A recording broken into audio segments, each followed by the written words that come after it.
এক রোদেলা সকালে রাফিয়া বাজারের রাস্তা দিয়ে হাঁটছিল।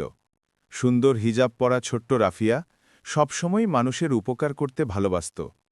হঠাৎ সে দেখল রাস্তার কোণে এক বৃদ্ধ অসহায় মহিলা বসে আছেন, তার সামনে কিছু সবজি, কিন্তু মানুষ জন পাশ দিয়ে চলে যাচ্ছে, কিন্তু কেউ কিনছে না।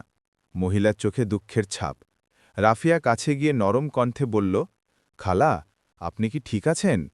মহিলা দীর্ঘশ্বাস ফেলে বললেন, মা, আজ সারাদিন কেউ সবজি নেয়নি। ঘরে আমার নাতিটা অসুস্থ, ওর জন্য ওষুধ কিনতে পারছি না।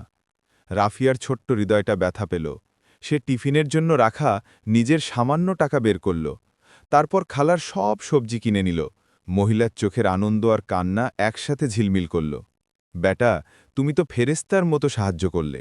রাফিয়া মমতায় হাসল, খালা, আল্লাহ আমাদের শিখিয়েছেন, অসহায়কে সাহায্য করলে বরকত বাড়ে। মহিলা হাত তুলে দোয়া করলেন, বাবা, আল্লাহ তোমার জীবনকে আলোয় ভরিয়ে দিন। রাফিয়া এগিয়ে যেতে যেতে মনে মনে বলল, একটি ছোট সাহায্য কারো হৃদয়ে বড় সুখ এনে দিতে পারে।